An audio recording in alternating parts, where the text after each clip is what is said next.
Okay, we're good to go. All right, I'll call the case of Bully versus Nichols. May I have counsel for plaintiff make your appearance, please? Good evening, Your Honor. My name is Sophia Abiera, and today I'm joined by my co-counsel, Ms. Nadia Terry, Good afternoon, Your Honor. as well as Carson He Good afternoon, Your Honor. and Jimmy Frick. Good afternoon, Your Honor. Today, we represent the plaintiff in today's case, Eli Bully. Good afternoon. Afternoon. Your Honor, we have brief pretrial matters we'd like to attend to, but first, would you like to hear introductions from the defense? Yes, defense, go ahead and make your appearances, please. Good afternoon, Your Honor. My name is Ishan Chandani, and today I'm joined by my co-counsel, Ms. Howard, Good afternoon, Your Honor. Ms. Leprezi Busick, Good afternoon, Your Honor. and Ms. Walker. Good afternoon, Your Honor. Together, we represent the defendant in today's proceedings, Ms. Tristan Nichols. Good afternoon. Afternoon. All right, pretrial for the plaintiff. Yes, very briefly, Your Honor. We'd like to direct the court's attention to a stipulation that states that Exhibit 7, the wedding vows of the defendant, is pre-admitted. Okay. And with that, Your Honor, the plaintiff's ready to move to opening statements. Defense? Your Honor, we'd like to draw your attention to a piece of case law in that book. It should be on the second page of the bottom. Horvath v. Minzer. Let me know when you found it. I'm there. Your Honor, this piece of case law found that if the fact finder determines that the parties were in a contract marriage, then the defendant has a lower disclosure duty in their financial disclosure prior to their prenup. Okay. Fantastic. With that, Your Honor, we're ready to go into openings as well. All right, plaintiff, you may give your opening statement.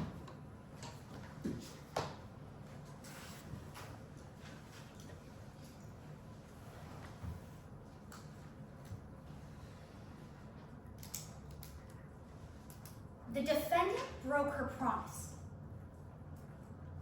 so she has to pay. It's August 7th, 2022. Eli Bully and the defendant Tristan Nichols are at the altar. It's their wedding day, the first day of their new life together. They're happy, they're in love, and the defendant promises to love Mr. Bully for the rest of their lives. Then it's 2024, and Mr. Bully feels like something's off. The defendant hasn't been at home as much. The collar of her shirt starts to smell like someone else. Mr. Bully's scared that he might be losing his wife. So then it's 2026, and there's no denying it anymore. Mr. Bully is sure that the defendant has been seeing someone else, holding someone else, cheating on him with a man named Gail Melky, who came to Mr. Bully and told them what they did.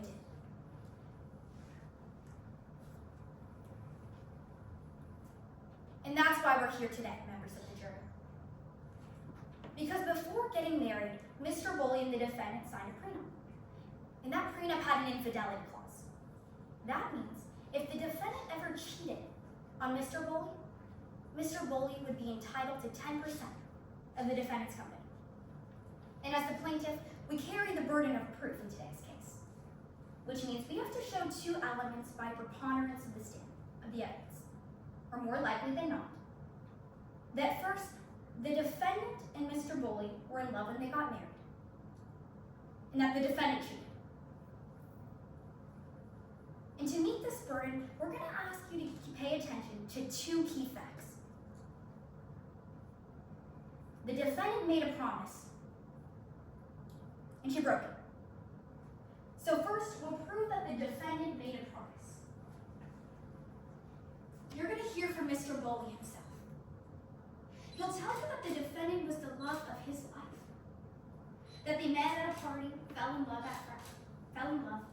and that Mr. Bully wanted to spend the rest of his life with the defendant. He'll also tell you that it was the defendant who proposed, the defendant who wanted the prenup, and that it was the defendant who promised not to cheat. So that'll bring us to the next fact. The defendant broke that promise. You'll hear from a man named Gail Melky. He'll tell you that he and the defendant became friends, and that friendship turned into romance. And soon he was in a full-on affair with this defendant. He'll tell you that the defendant didn't care about her marriage with Mr. Boley, and that the defendant told him she'd leave Mr. Boley for him.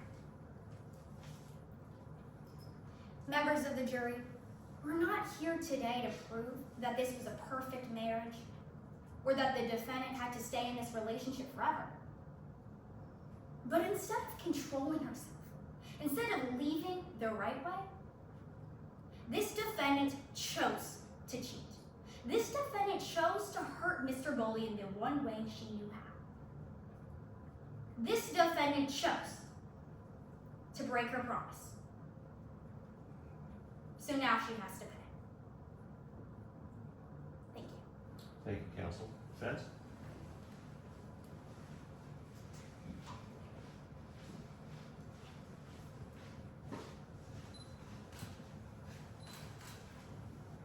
May I? Please. This marriage wasn't emotional. It was an exchange. It's a warm summer day in Murado, and two people are sitting in a cafe at a table. It's the plaintiff, Ellie Bully, and the defendant, Tristan Nichols.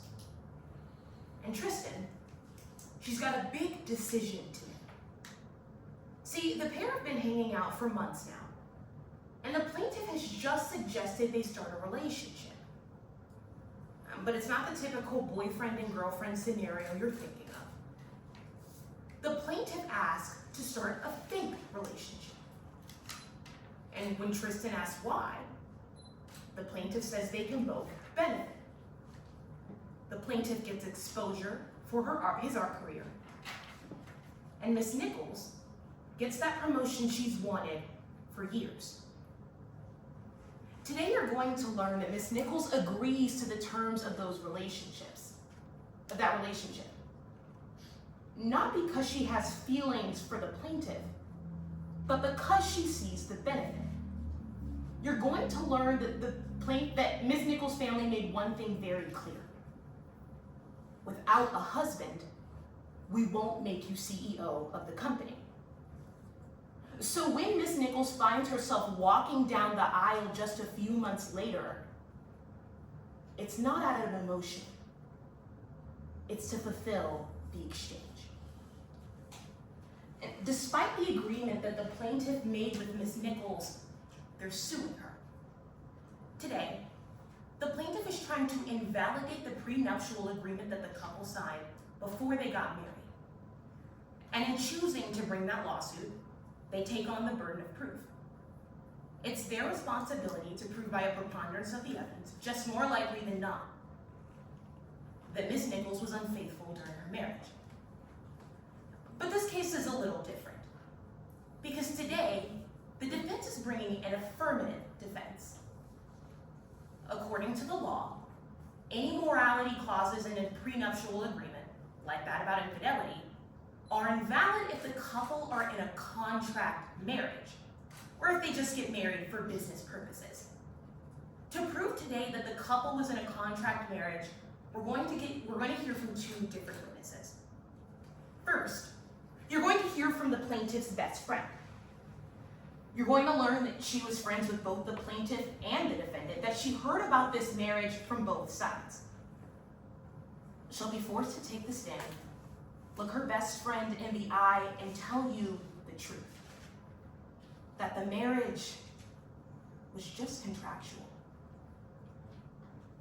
And finally, you're going to get the chance to hear from Miss Nichols herself. She's going to tell you it was the plaintiff who came up with the idea for a contractual marriage. And when they decided to get married, she agreed to just that. You'll learn that both of the parties had something they wanted from this agreement. A better art career and a promotion. And you'll hear that as soon as they got married, both parties got just that. This case isn't about a marriage that's gone wrong. It's about an agreement and someone who can't stick to By the time we presented all the evidence, it'll be very clear. This marriage wasn't about emotion. It was an exchange. Thank you.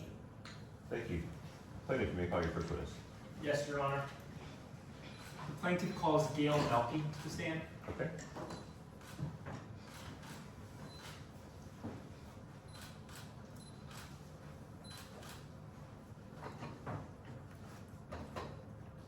You may proceed. Good afternoon. Good afternoon. Could you please introduce yourself to our jury? Hello. My name is Gail Melky. Where are you from? I was born in Gujarat, India, but I moved here a long time ago. What do you do for work? I'm an actor. What are you in? Movies, TV? Short films, mostly. Bollywood style films, for the most part. Those popular here? No, not at all. But I've been trying, I've been trying to get a group of actors together to try to make it popular. Sir, do you know why you're here today? I do. I'm here because I was in a relationship with Tristan while she was married. Then I want to go back to the beginning and talk about how your relationship with the defendant started. How'd you meet? Through family, What do you mean? Were you introduced to each other? sort of. Our families were kind of in the same business circles. We grew up together. It was like that. So how did the two of you go from family friends to a relationship? I think our parents always kind of wanted us to get together. They would, set the whole system up, and I followed along and I started dating.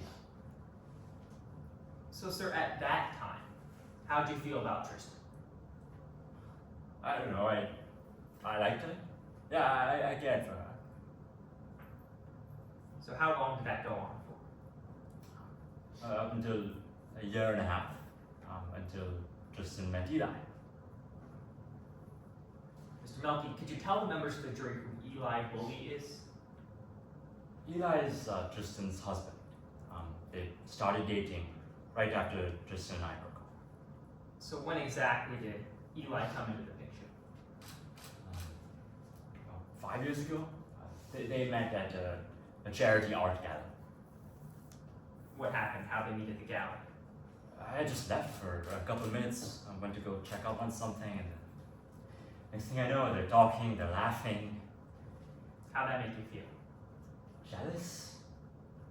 I never really experienced that before. The way they were looking at each other, I was envious. Yeah. So when did your initial relationship with Tristan end? Valentine's Day. Valentine's Day? I know. So who broke it up? Tristan, Did she say why? she told me that she found someone else, and that she loved this person. After she said that, what did you do? I cried for like a week.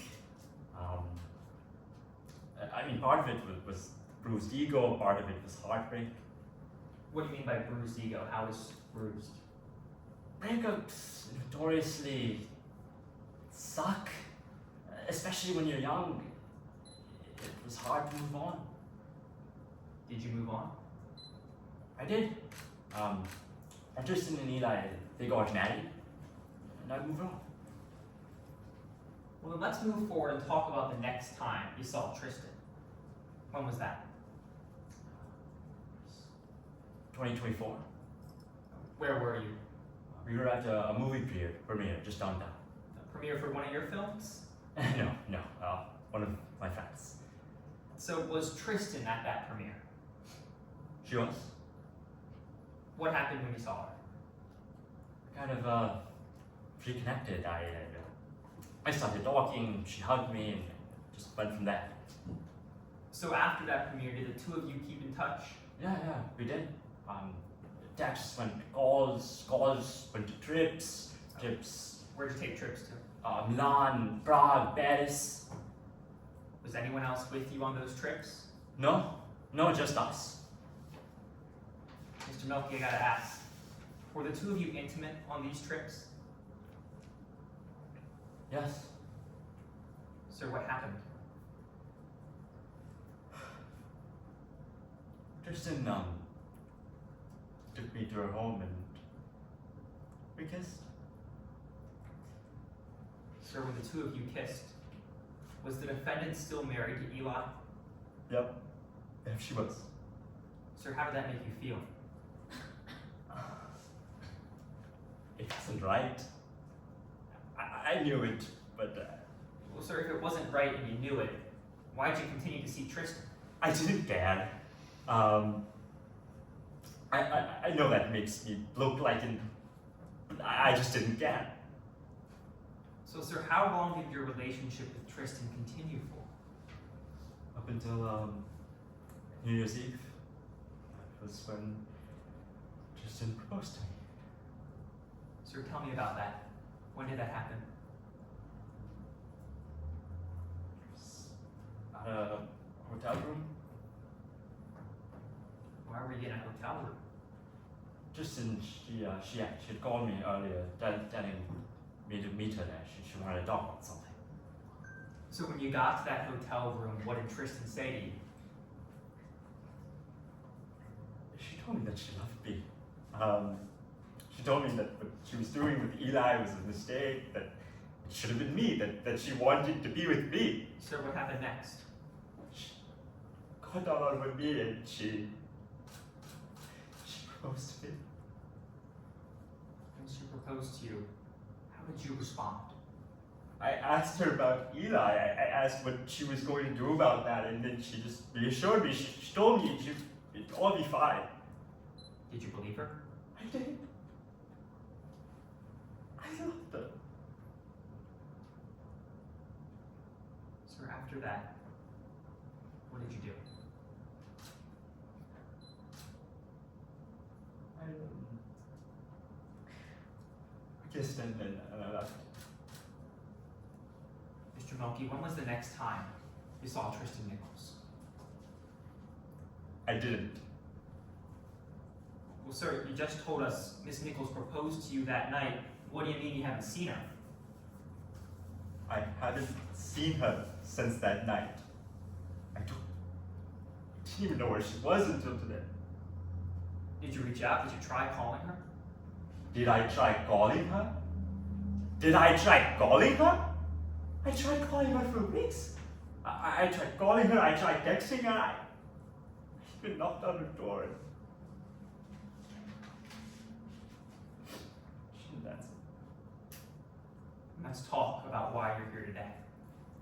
Did you ever tell Eli Bully what happened between you and Tristan? I did, a couple months after the last time I saw Tristan. Why? It was affecting every part of my life. It was affecting my career. I just felt so guilty and ashamed of myself.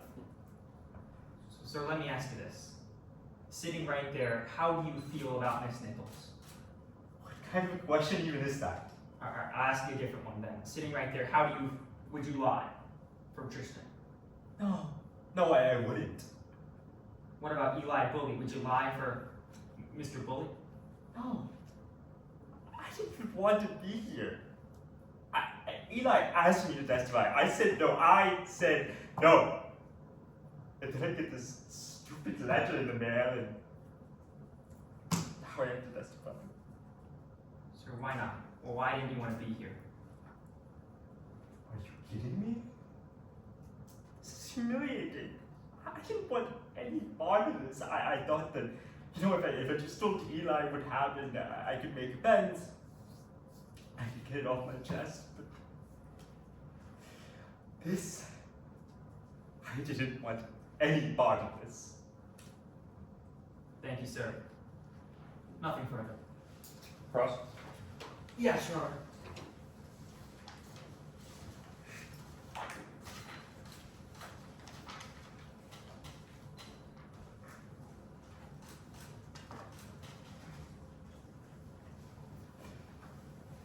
May I proceed? Please. Good afternoon, Mr. Mulkey. Good afternoon, ma'am.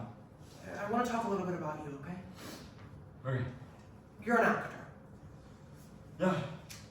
You'd actually describe yourself as pretty fantastic. Yeah, I don't want to brag, but yeah. You perform for people for a living. Yeah, though a lot of people don't really watch what they produce. But regardless, you say you're pretty skilled at convincing people of things. Yeah, when I'm on show, yeah. You'd say you're quite skilled at manipulating people too. Yeah, yeah, when I'm performing, absolutely. Let's see if you had a reason to do that today. Because Miss Nichols is your ex-girlfriend, right? She is, You dated for about 2 years. right? But your relationship ended when Miss Nichols met the plaintiff. Right, the first time that we were together. You think being rejected by Miss Nichols at that point became your entire identity to other people. Yeah, You think it ruined your acting career. right. Your parents found out, they cut you off financially. Yeah, they did. They were really close with Nichols' family, and that's what happened. And you swore that if you ever saw Miss Nichols again, you would do anything in your power to get your revenge. Yeah, I said that the first time we were dating, but of course that was before we got back together. That's yes to my question. You said you'd do anything to get your revenge. Yeah, I said that the first time we were dating. I want to talk about the evidence that you can show us. Because after you got back into a relationship with Miss Nichols, she was with Mr. Bully, right? Right? You claim that Miss Nichols would call you at night. She did. She texts you a lot. She would. But in court today, you don't have any of those text messages. No, ma'am, we were in an affair. Why would I keep those? You don't have any of those call logs. Of course not. You deleted all of those messages, all of those call logs. Absolutely. Is it your sworn testimony here in court today that you deleted all of those call logs? Sorry, what? Is it your sworn testimony here in court today that you deleted all of those call logs and messages? I didn't keep any, no. That's a yes to my question. It's your sworn testimony here in court that you deleted all of those call logs and messages? Right, I didn't keep any messages or calls between us. You prepared an affidavit for today's case, right? Right, You'd recognize it if you saw it in court today. I would. Your Honor, permission to approach the witness with this trial binder that includes his witness statement? Yes, ma'am.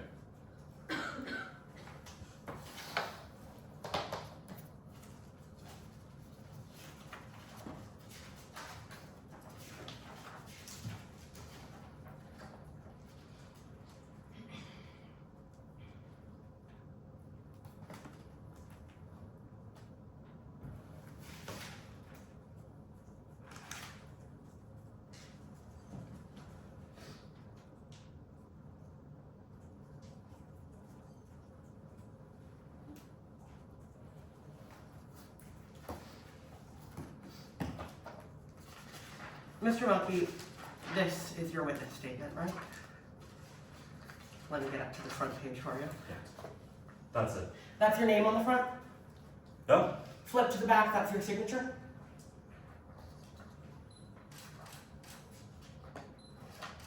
Right? Doesn't seem changed or altered in any way. No.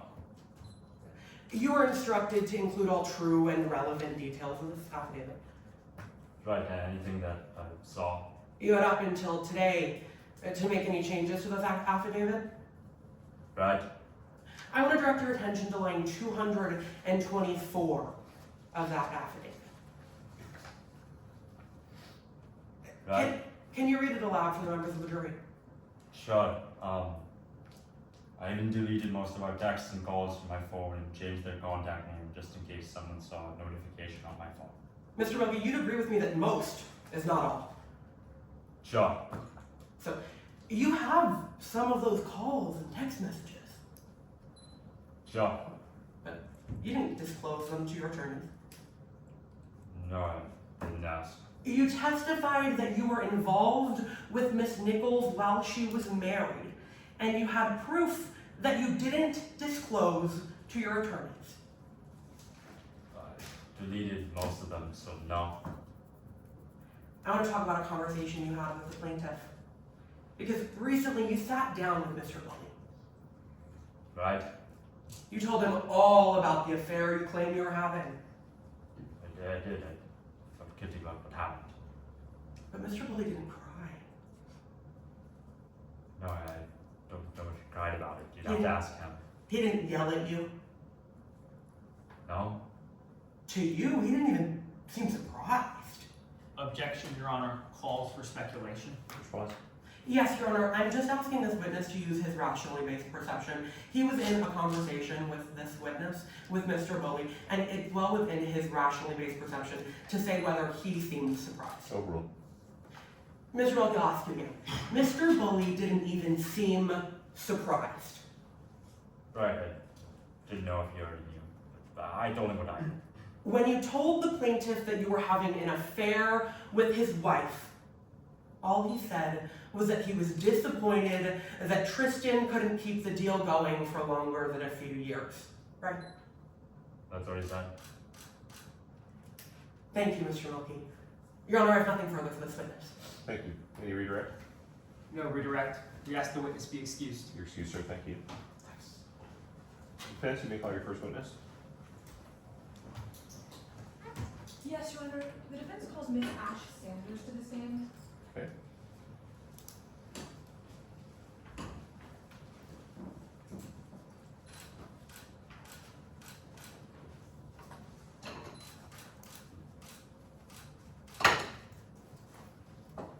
May I proceed? Please. Good afternoon. Good afternoon. Could you please introduce yourself to the members of the jury here? Sure. Hi, I'm Ashton Sanders. I go by Ash. All right, Ms. Sanders, what do you do for a living? I work. What do you do for work? I work the runway. I work a catwalk. I work a high heel. Do I get what I'm putting down? I think I get what you're putting down. Are you saying you're a model? Guilty. Does that pay well? Sorry? Does that pay well? I haven't exactly gotten booked yet, but my mom says I have really expressive facial expressions. Why are you here today, Ms. Sanders? Because I guess no matter how hard you try, you can't get out of a subpoena. When you say no matter how hard you try, you can't get out of a subpoena, does that mean that you're not testifying voluntarily today? No. I don't mean any offense, but I don't want to be here. Why not? Eli's my best friend. I don't know, even if it's true, I don't want to say something that'll hurt him, you know? I understand that you might not want to hurt the plaintiff with your testimony today, but even so, I need to know if you're able to testify to all of my questions truthfully. Of course, I will. All right, Ms. Sanders, and let's start at the beginning. How did you meet the plaintiff? We've pretty much always known each other. You know, we grew up together. Yeah, Eli, he was just one of the people who always made me feel like at home, like really warm. And yeah, we just kind of grew up together, and I don't know, things changed throughout kind of our entire lives, and eventually I started to get feelings for him. When you say feelings, are you telling us that you have romantic feelings for the plaintiff? Yeah, I do. Throughout your friendship, did you tell the plaintiff? No. I mean, growing up, we didn't really have much except for each other. I could never risk that. Yeah, so I kind of pushed it down, kept it to myself. Did the relationship between you and the plaintiff, you said you were close. Did that ever change? Yeah. After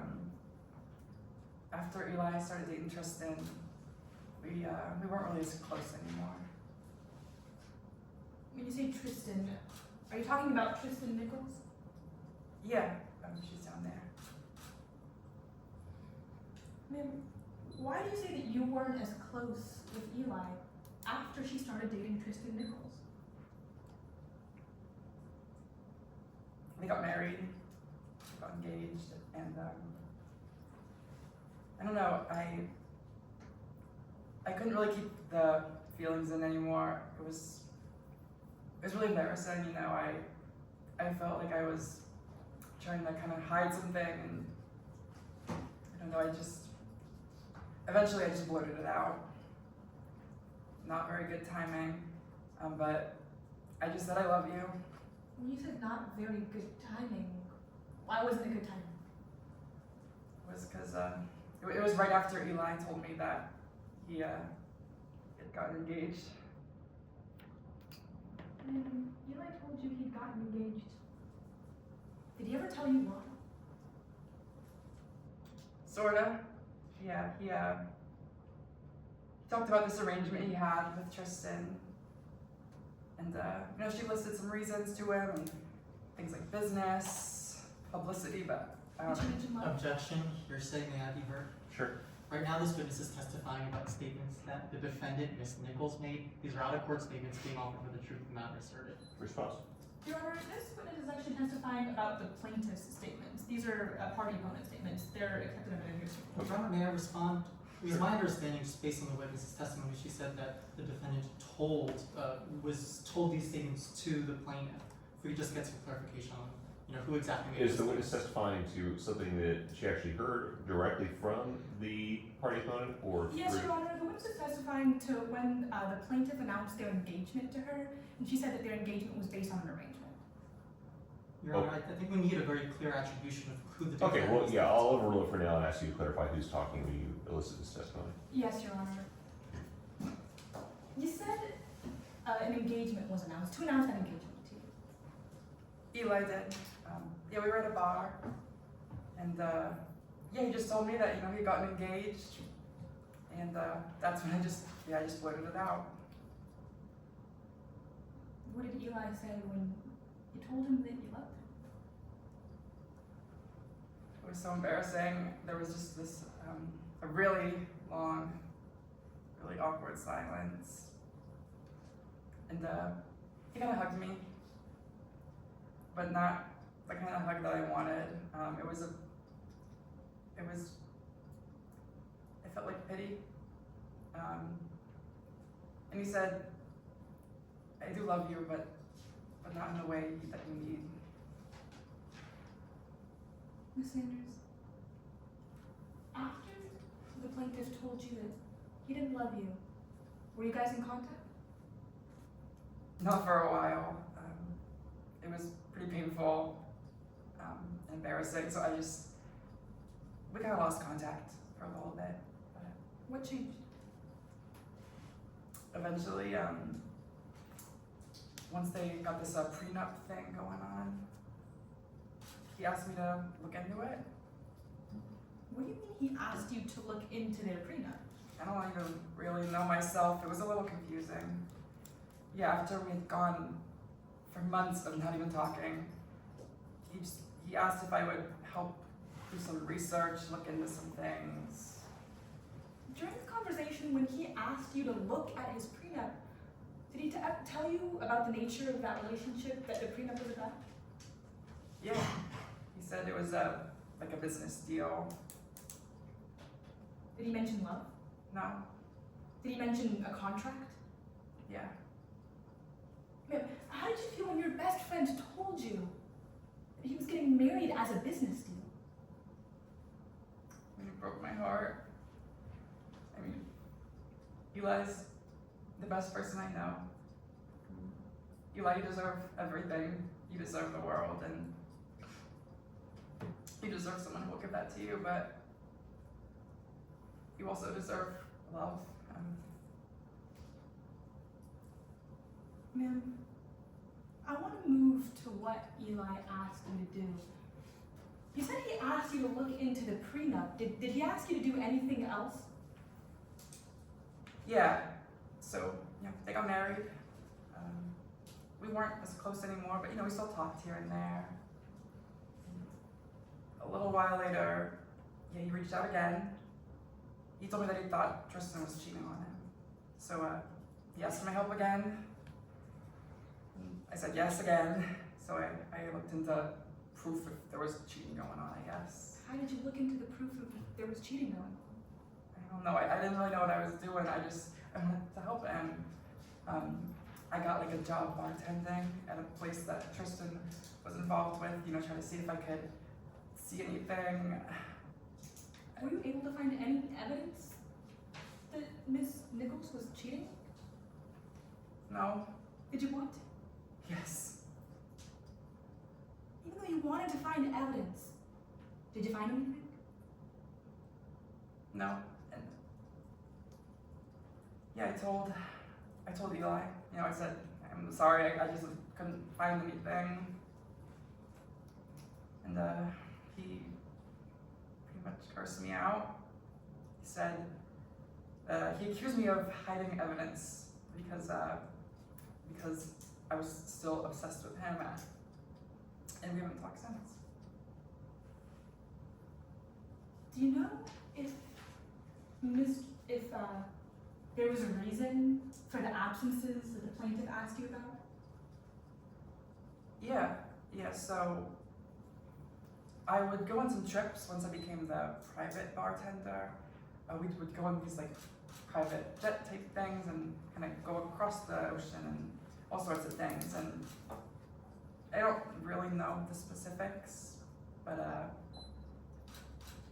all I know is that at one time we were at this, it was Switzerland, and there was this cottage place that she would go to, and I don't know, all I know is that she had this like bandage wrapped around her. It looked like she was hurt or something. So yeah, I don't know, but I never found cheating. Thank you. I have nothing further. Thank you, Frost. Yes, Your Honor.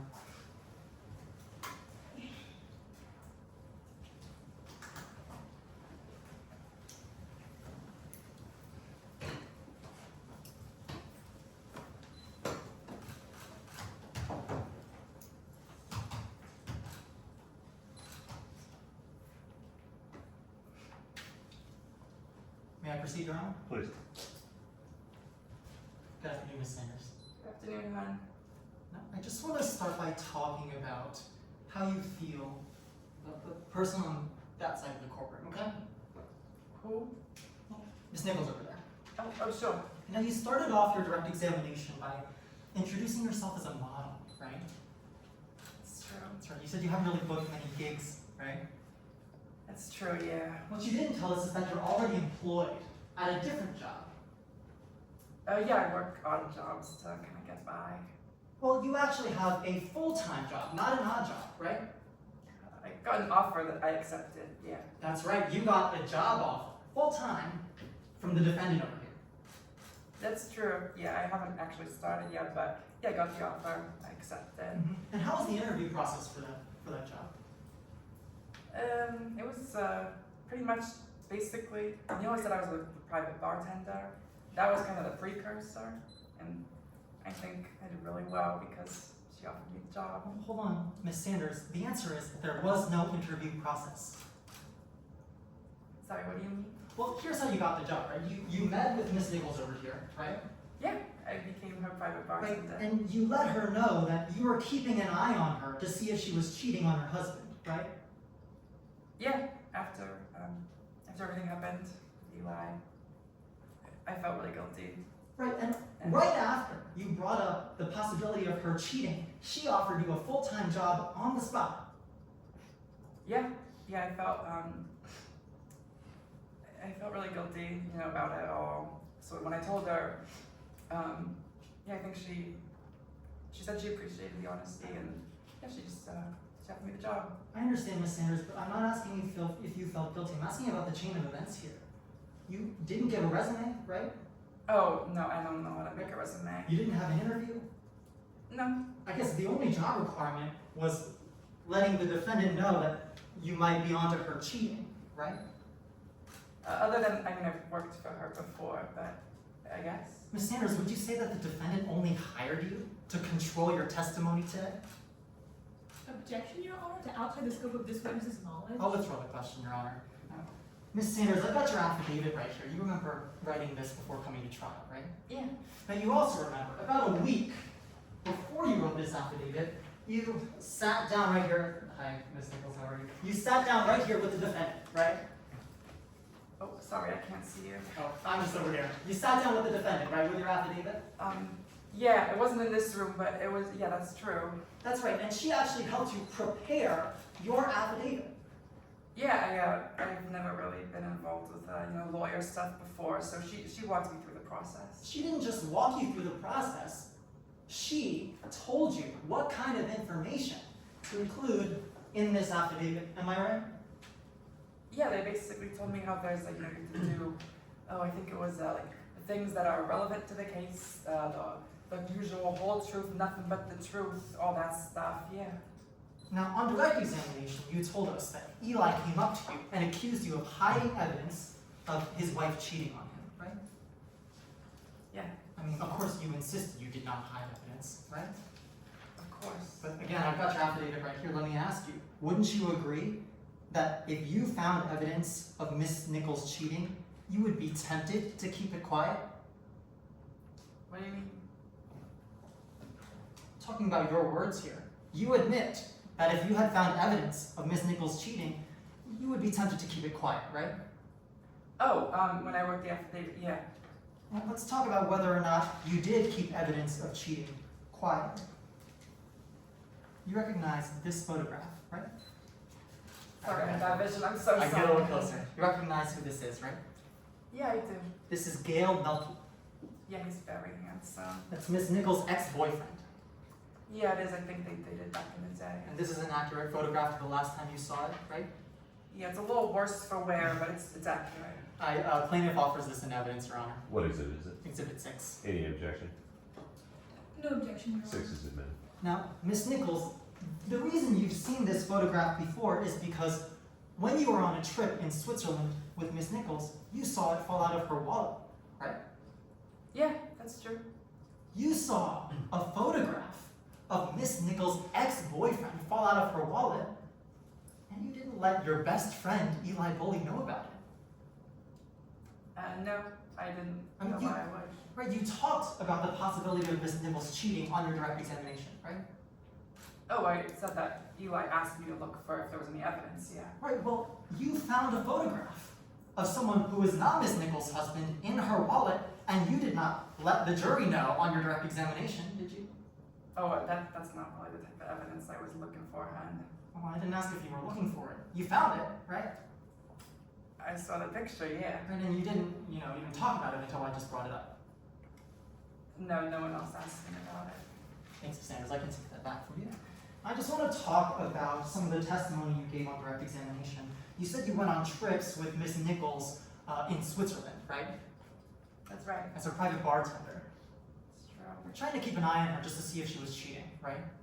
Yeah, that's true. That was, after Eli had asked me to. But you claimed that you didn't find any evidence that she was cheating. Am I right?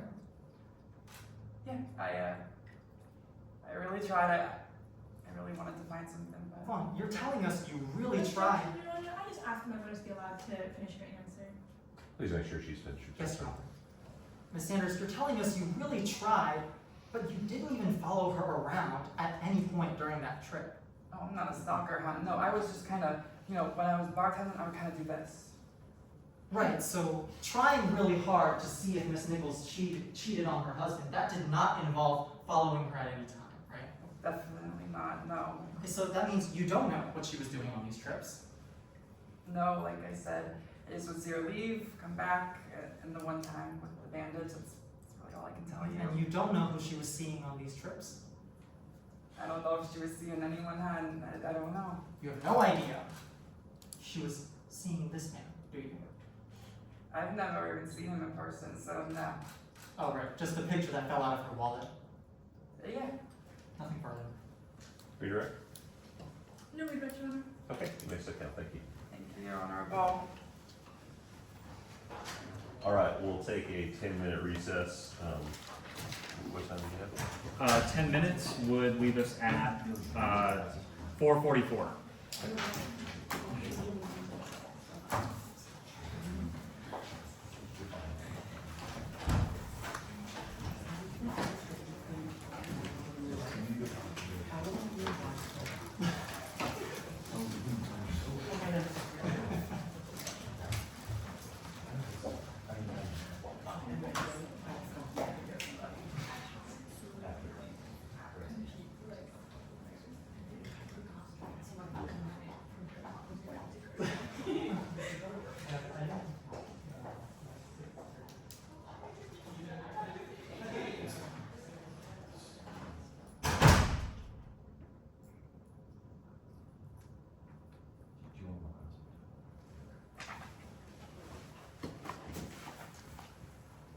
I like it.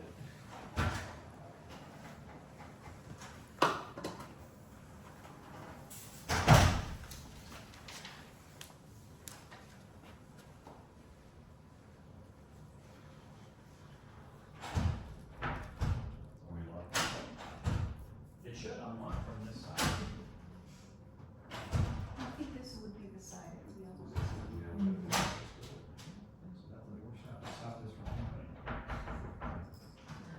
Nobody start a fire. No. Yeah. Yeah, that'd be. There we go. Okay.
We're about to get another 2 crime defendants. It's gonna be a long round.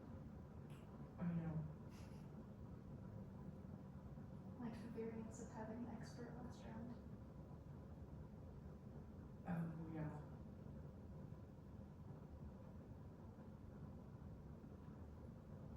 So our first round was these two. And, It's got paparazzi, right? yeah, it was paparazzi and ex-boyfriend. Let's see how that goes.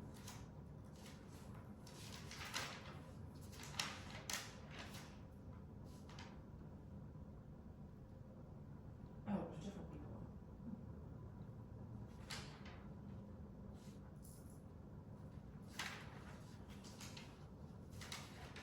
I'm pretty.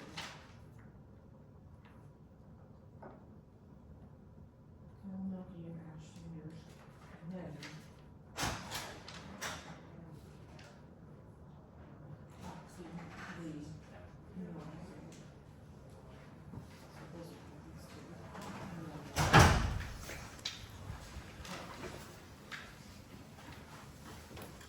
And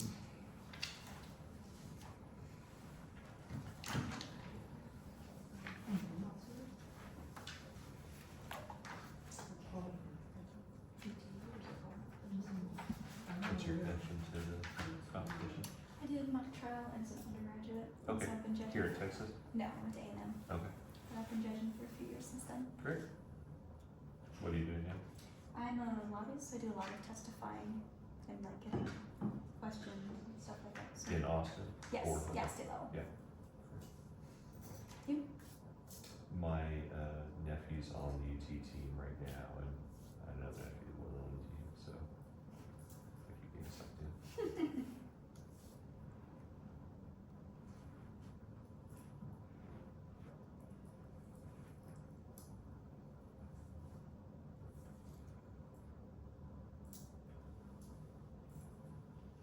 This is the last round of the day, right? Yes. Do we just leave or do we need to go somewhere to like sign out or? You are totally welcome to leave.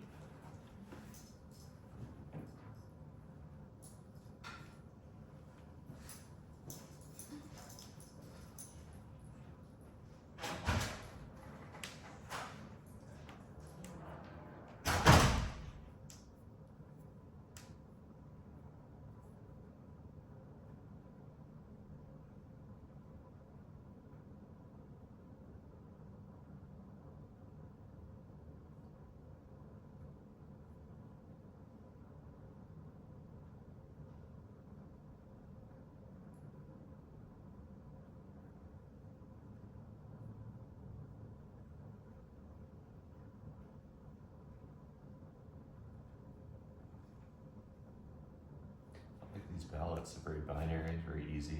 Just yes, yes, no, yes, no.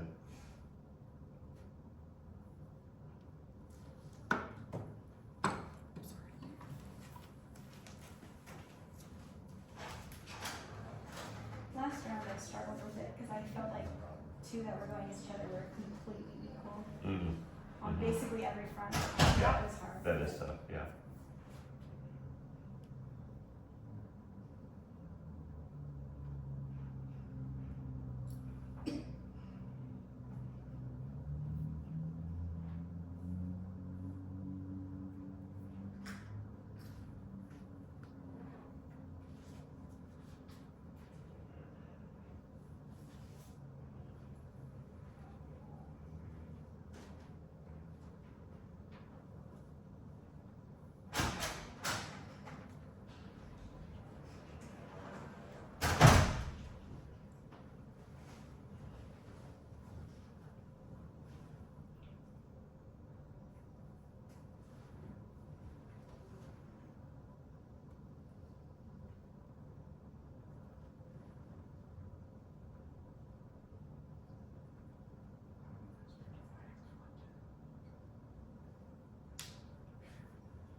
You an attorney? I am. I'm a actually judge now. Oh. But yeah, and I coach high school mock trial, so it's close to my heart. So you're the perfect presiding judge then, huh? But we'll see.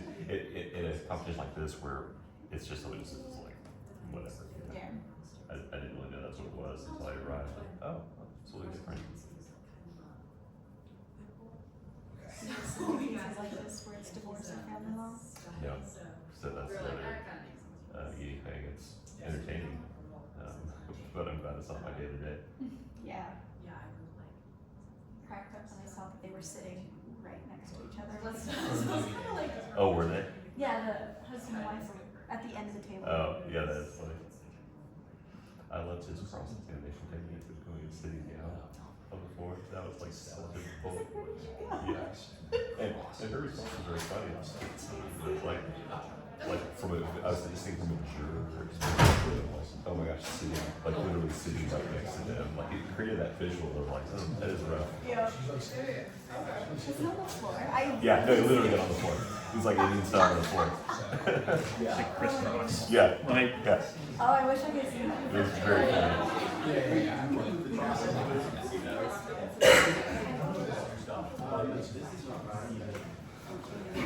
round when the attorney was like in the back of the crying. Yeah.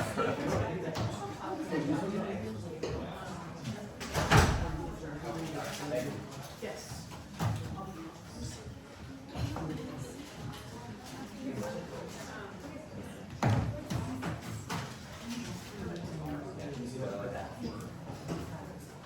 All right, let's give everybody back.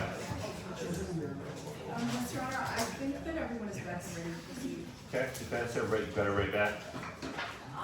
As far as I can tell, yes, Your Honor, we're back ready to go. Okay, great. Plaintiff, call your next witness. Yes, Your Honor, the plaintiff calls Eli Willing to the stand.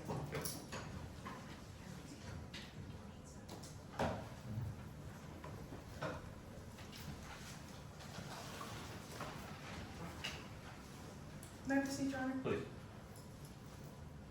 Good afternoon. Good afternoon. Please introduce yourself to the court. My name is Eli Bully. Can you tell us a little bit about yourself, Mr. Bully? Yeah, sure. I'm an artist. My dad grew up a contemporary painter, and my mom used to teach art at an elementary school, so I've always been surrounded by it. You know, I love it. So do you know why you're here in court today? Yes.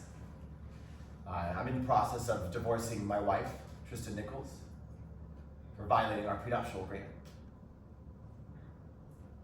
How did your wife, Tristan, violate your prenup? She cheated on me. That was the one thing I said she could never do to me. But she did. All right, well, sir, I want to take a step back and start from the beginning. How did you and Tristan Nichols meet each other? We actually met at this gala that Tristan's business was putting on. At the time, I was working as a server, and you know, me and Tristan struck out conversation about a Monet painting that they were auctioning off. You know, it was really nice to talk to Tristan, and we actually kept talking to each other after that. What did you mean? When did you and Tristan keep talking to each other?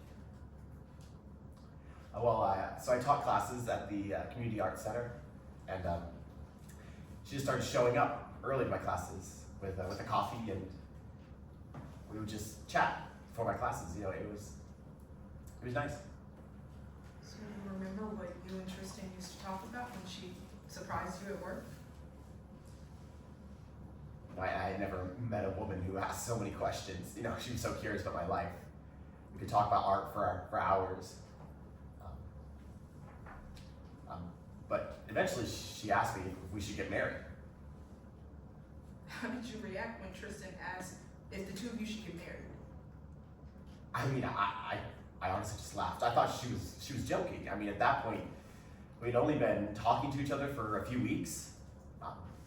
I really thought she was joking. Did she say anything else after she proposed that you two get married?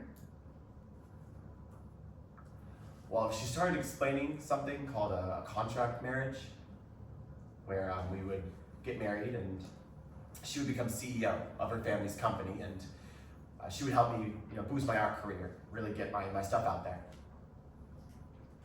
Sir, were you here in court today when someone named Ash Sanders testified? Yes, I was.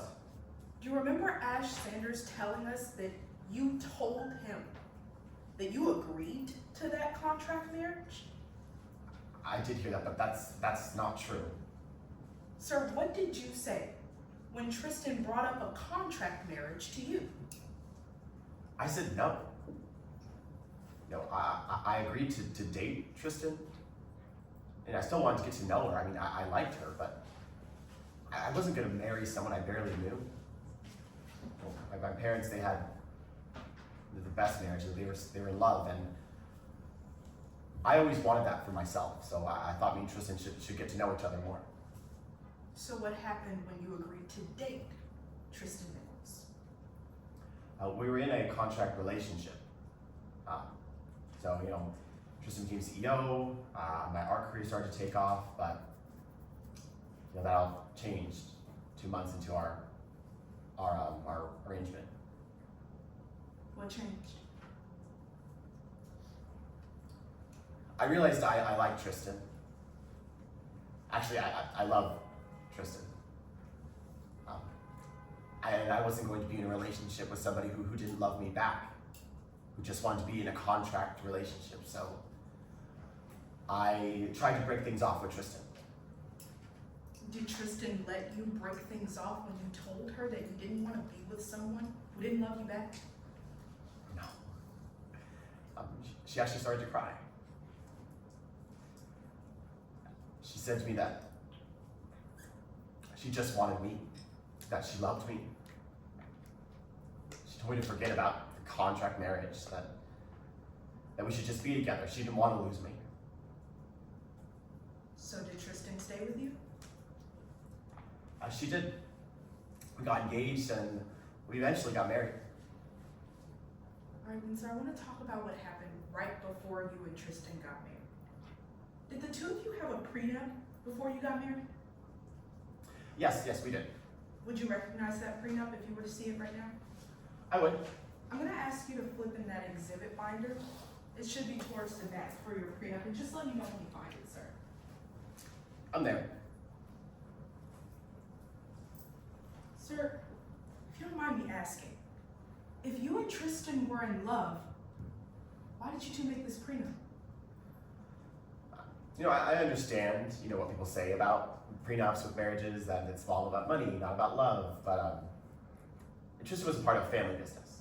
And I understood that Tristan had to not just protect himself, or herself, it was more about the family. So I really had no problem signing the prenup. It was no trouble. So do you see the infidelity clause in that prenup? Yes, I do. Can you explain what that clause means? Essentially, what it says is that if Tristan cheated on me, then our prenup would be invalid. Would you have agreed to an infidelity clause if you were getting married as a part of a contract, sir? Well, that doesn't really make any sense. If I wasn't in love with Eli, why would I put an infidelity clause in our prenup? I wanted to make sure that Tristan was serious about our relationship. That's why I asked her to put that clause in. Sir, you told us you're here because Tristan, she violated that clause and that she cheated on you. Who did she cheat on you with? Her ex-boyfriend, Gail Melky. They had dated a while back before me and Tristan got into a relationship. How did you find out that Tristan was cheating on you with Gail? To be honest, at first I didn't believe the rumors and the stories that I was hearing, but eventually it all started to come together.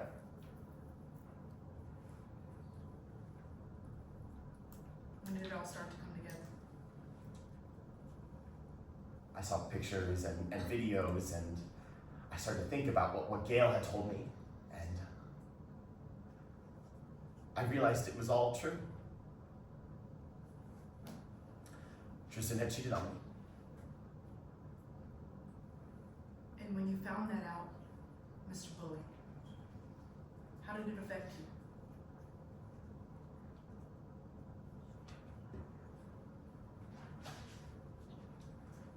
I mean, how would you feel if the one person who was supposed to love you loved someone else?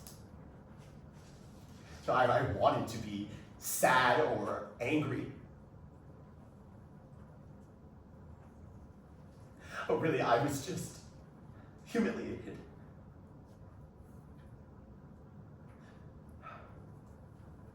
Thank you for your time, sir. I have no further questions at this time, Your Honor. Cross?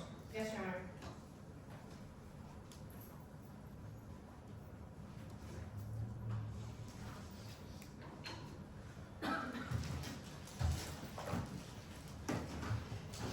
Let's clarify some of the things that you just told the members of this jury. You said that you know you're being cheated on, right? I figured, yes. That Tristan was cheating with someone named Gail Melky. That's true. Gail told me everything. I wrote this down to make sure I got it right. You knew this was true because of pictures and videos that you saw. That's your testimony? Well, those were actually what made me finally come out and divorce Tristan. So to be clear, sir, it's your testimony that you saw pictures and videos of Tristan cheating after you two were married? No. Those pictures and videos were from when before me and Tristan together. I saw that Tristan had cheated in other relationships. But after that video came out where someone was saying they saw Gail kissing Tristan, I couldn't deny it anymore. Wait a second, sir. You're telling the members of this jury you know your wife was cheating on you because of pictures from 6 years ago? Well, that was part of the reason why I suspected she was cheating on me. So you don't have any current pictures of her cheating? No. No current videos of her with Gail Melky? No, I don't. The truth is, you don't have a shred of evidence that this affair actually happened. That's not true. Where is it? Well, Gail told me everything. Besides Gail's testimony, sir, you didn't bring a picture, I didn't, no. no videos, That's right, ma'am, yes. and you told us that, you know, pictures were taken of you once you started this relationship with Tristan Nichols. That's right, yes. You're telling us the paparazzi never captured a photo of them cheating in all of that time? I didn't see one. That's because the relationship you were in, sir, it was contractual. It started that way, but, you know, when you're in a fake relationship for long enough, you start to get to know each other, and you start to fall in love. Well, sir, I really want to clear up how exactly you got into this relationship. In 2021, you were a starving artist, That's true, I was struggling at the time. behind on your bills, Yes, that's right. and $20,000 worth of debt, That's right, ma'am. on the brink of eviction, right? Yes, you're right. But sir, you must be a really fast thinker, because within the same month, you found yourself a solution. What do you mean? Oh, I'm happy to rephrase. What you found was the plaintiff, right?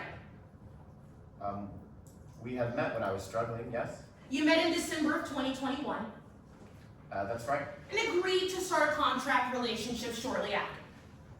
That's correct. And the two of you, you got married in August. I got that right? That's true. So we started dating in February, and then we got married about 5 months later in August. You're telling us this started out as a contract, but everything changed, right? Yes, That by some major miracle, by the time you two walked down the aisle, you were madly in love. it wasn't a miracle. We spent so much time together. We really got to know each other, and we fell in love. Well, this wedding of love that you're talking about, sir, you designed it to advance your contract. What do you mean? You'd always pictured a small wedding. Yes, that's true.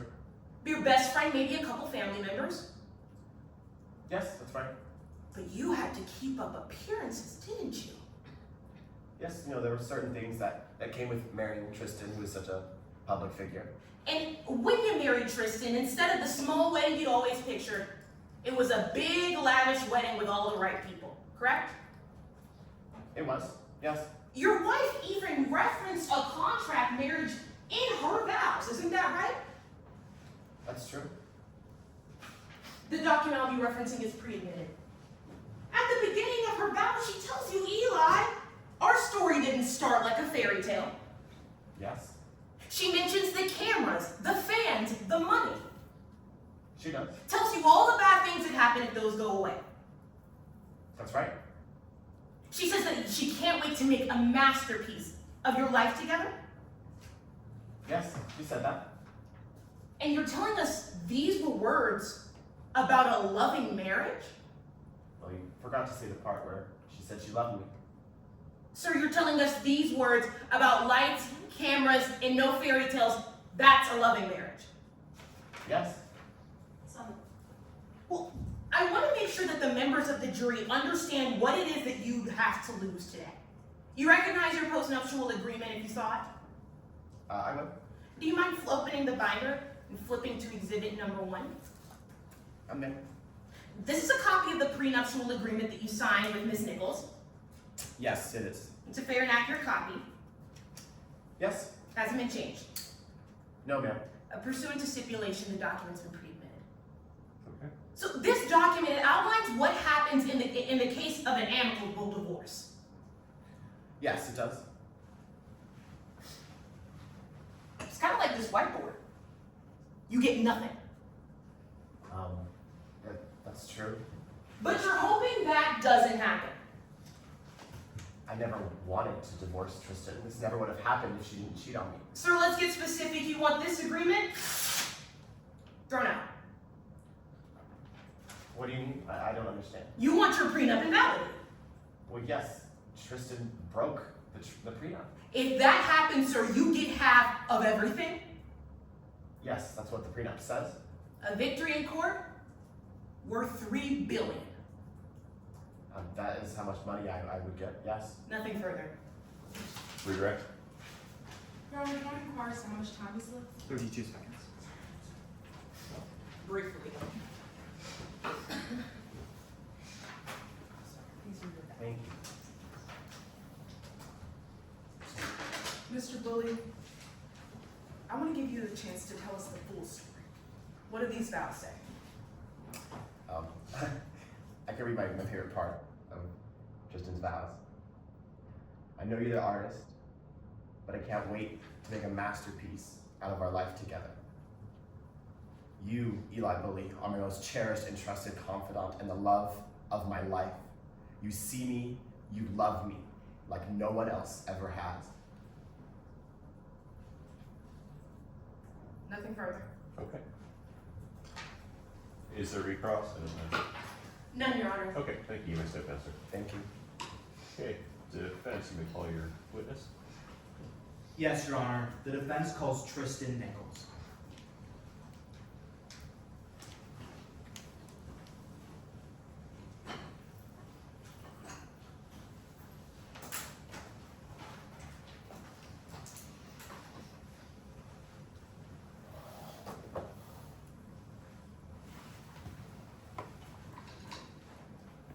Good afternoon. Could you please introduce yourself to the members of the jury? Good afternoon. My name is Tristan Nichols. What do you do for a living, ma'am? I'm the CEO of my family's company, the Nichols Group. We're based right here in Murado, and we sell and distribute different grocery products to grocery stores nationwide. What do you do as CEO? I make major decisions on behalf of the company. Anything from strategy to public relations all comes through me, and it's something I've really come to love. I know the family name opened up the door, but I show up every day and I work hard to prove that I'm the right person for the job. How did you become CEO? I got my bachelor's degree in economics from UT Austin, and then I got my MBA at Northwestern Kellogg. What happened after that? Well, after I completed my education, there was always this expectation that I would take over the company as the eldest child when my mom stepped down. Turns out that transition happened a bit faster than I expected. My mother told me she was diagnosed with an autoimmune disease. When the board of directors found out, they threatened to oust her as CEO. So she told me I needed to step up and learn how to run this company before something like that could happen. Do you understand why you're in court today? I do. Eli wants a divorce. We've been in a contractual marriage for 3 years now. He wants to invalidate the prenup that we signed. Now, ma'am, we've heard a lot in trial today, and I want to give you a chance to respond to everything. Were you having an affair with Gail Melky? No. I promised Eli I would never do something like that. That's part of the reason why I agreed to an infidelity clause in that prenup. Do you know why Mr. Melky would say these things about you? I don't know. But I know that we were young when we dated. I definitely could have handled the breakup better. The last thing he told me was, I will say anything to ruin you. The media will believe me. Is it true you didn't disclose all of your assets before your prenuptial agreement? That's true. At the time, there were some things I didn't want to share because it had to deal with my personal health. At the time, my attorneys told me that because Eli and I were in a contractual marriage, I didn't have to disclose everything if I didn't want to. We'll get the chance to talk about your health in a bit. But right now, I want to focus on the start. How'd you meet the plaintiff? It was at this annual New Year's gala that my company hosts every year. Eli was one of the servers with the catering company that we hired, and we made some small talk. Did you see him again? It was about a week after that party. I was walking downtown and I saw paparazzi. I wanted to get away, and so I ducked into this random diner on the street. Eli was in there working a shift. We recognized each other, and he let me hide in the bathroom. That's how our friendship started. Well, then how did that friendship turn into a relationship? Eli suggested that we start a fake relationship. Why? We both had something to gain. My mother was she's a very traditional woman, and she told me that if I wanted to become CEO, I needed to settle down and get married. Eli would talk to me about how he was struggling to make ends meet with his art career alone. I figured he could use my family's connections and we could help build up his career. It sounded like it would be something good for the both of us. Has your relation with the plaintiff always been contractual? Yes. I care for Eli as a person and as a friend, of course. But our marriage was never real. Eli, I'm sorry, but this is what we agreed to. We've also heard a lot about you disappearing over the weekends.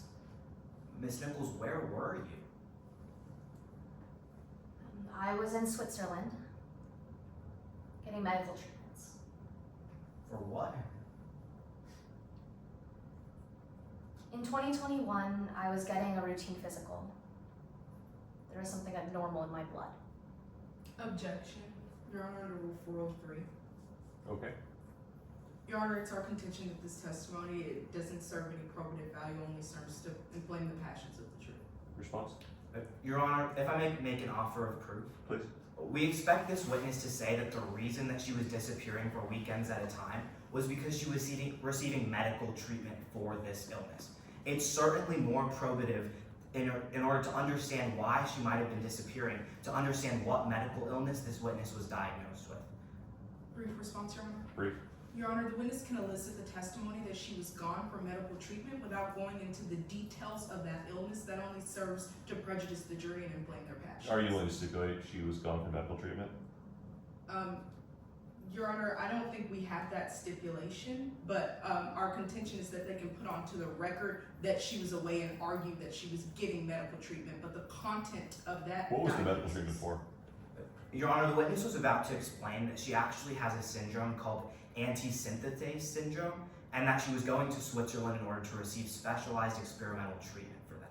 It's certainly more probative than prejudicial to understand why she was getting that treatment. Overruled. Yes, Your Honor. Ms. Nichols, what's that disease? It's anti-synthetase syndrome. Can you explain what that is? It's a rare chronic autoimmune disease. The same one that my mother has. Why were you getting treatments in Switzerland? There's no cure for this disease yet, but there was a hospital in Switzerland that was developing experimental treatments. Getting treated abroad also meant I got more privacy, because Switzerland has better medical protection privacy laws than the US. Why did you want privacy?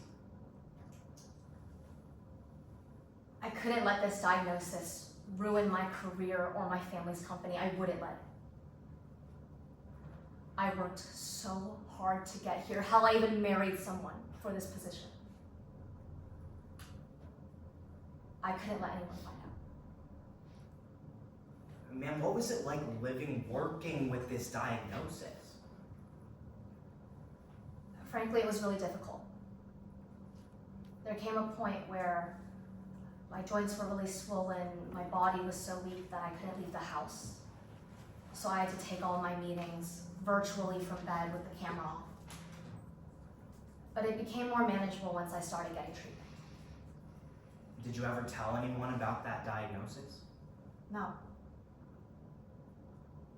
I didn't want anyone finding out.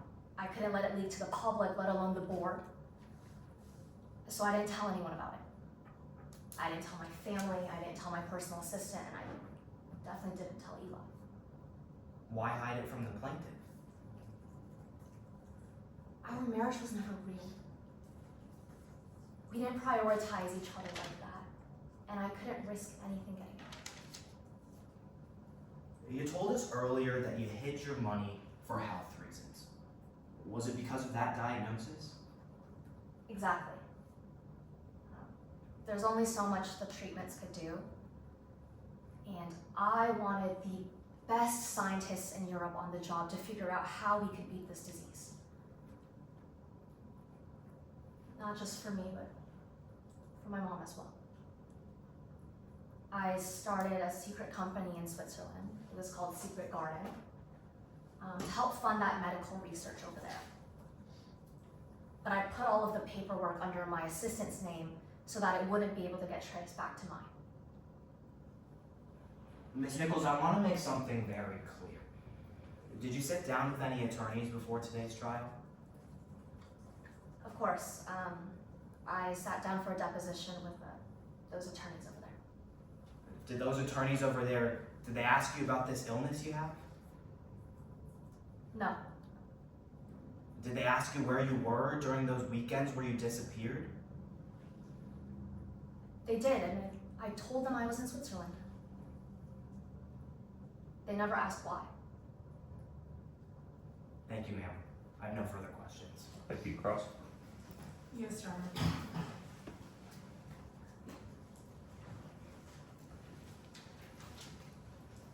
May I proceed? Please.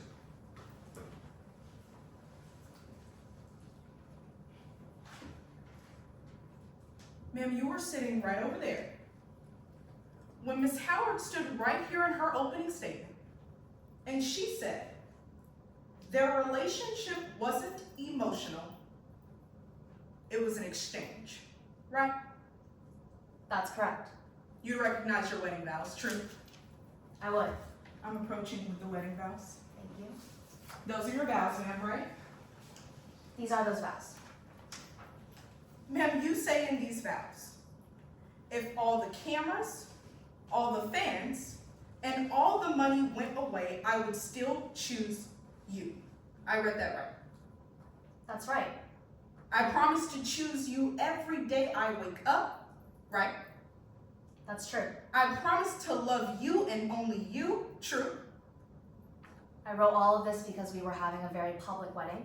No, wait a minute, ma'am. I'm not asking why you wrote it. I'm asking what it says. It says, you are my most cherished and trust confident, the love of my life, right? That's right, and I'm telling you I wrote this because we needed to sell this marriage to everyone who was at the wedding. Ma'am, you see me, you love me like no one else ever has. That's what these vows say. I wrote that for everyone to hear.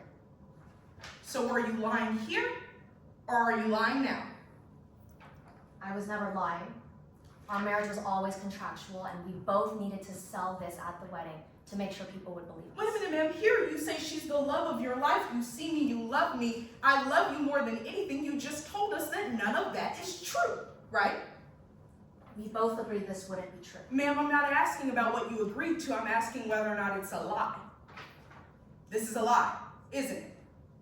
Technically, yes, because our relationship was never real. So then, I want to talk about whether or not the evidence is consistent with the fact that this was a lie that you both agreed to. Ma'am, I wrote down on direct examination, you told me you got a degree in economics, right? That's true. Then you said you topped that off with an MBA, true? That's right. I needed the education to eventually become CEO. That's right, ma'am. You told us you are the CEO of a multi-billion-dollar company, true? That's correct. That means certainly when you know that when something like a business exchange happens, that means there's paperwork, right? That's correct. There's proof when a business arrangement happens, true? That's true. Ma'am, you don't have a sheet of paper showing a contract with both of you agreeing to enter a contract marriage, do you? I don't have that now. Ma'am, that sheet of paper, it kind of looks something like this board, doesn't it? What do you mean? It doesn't exist. It's blank, true? The board exists. It's just blank. Ma'am, you don't have a piece of paper showing a contract saying, I agree to fake marry you, you agree to fake marry me, yes or no? Not here. No. So then let's talk about the other evidence we can look at to see whether or not you were actually in love with Eli. Because ma'am, what you didn't tell us on direct examination is that you actually have an office that's built a little bit like this one, right? That's right. But instead in your office, all of the walls are covered in Elijah Bully's artwork. True? That's true. Part of the bargain was that we'd help get his art career off the ground. Ma'am, I'm not asking about the bargain that we just said you don't have a sheet of paper to prove. I'm asking about what we can agree on. Your walls are covered in Mr. Bully's artwork, aren't they? That's correct. You're telling us you didn't love Mr. Bully, but you got into a fight with $1 million investor, right? You'd have to be more specific. Ma'am, one day an investor walked up to you and he said, hey, I think Eli is uncultured swine, right? That's right. You don't walk into my office and disrespect people at my company, people that I'm close to. You got into a fight with them. That's true. You lost that $1 million over him calling Mr. Bully uncultured. True? My company is a multi-billion-dollar company. We didn't need his investment. That wasn't my question, ma'am. You lost $1 million defending Mr. Bully. Yes or no? That's right. That was the respectful thing to do. Then you told us all about the cameras, how everything was planned. Ma'am, at your wedding, you and Mr. Bully, you exchanged gifts, right? That's right. And you did that in a quiet room, and there wasn't a single witness except the two of you. True? Objection, Your Honor, to compound. Overruled. There wasn't a single witness except the two of you, right? That's true. No cameras? There weren't cameras when we exchanged our private gifts. No photos? That's correct. Just the two of you. I know that being in a contract marriage isn't easy, especially with a family like mine. No, wait a minute, ma'am. That wasn't my question. It was just the two of you. Yes or no? That's true. But I find something very, very interesting about your story, ma'am, because what you're asking this jury to believe here in court today is that in order for you to be telling the truth, they have to be convinced that you are a liar. I have that right? I don't know what you mean. You lied to your mom and told her that you were in love with Eli, according to your story that fact isn't true. I had to tell her I was in love with Eli. You lied to the public and convinced them that you were in love even though you're sitting on that stand and you're telling us that's not true, right? Ma'am, I'd appreciate if you could let me answer your questions in full. Go right ahead, ma'am. You lied to the public and you convinced them that you were in love even though you're telling us right now that that is not true, that is a lie. Yes or no? That was a lie so that I could become CEO of this company instead of in place of my mother when she had to step down, and so that Eli could make use of my family's full connections to benefit his art career. So you Both were wanted willing to sell this. You were willing to lie to become CEO, but you want us to believe you're not willing to lie to stay CEO, ma'am? Ma'am, that's why I'm here today, testifying. If you lose your company, right? That's right. Thank you, ma'am. I have no further questions. Redirect? Yes, Your Honor.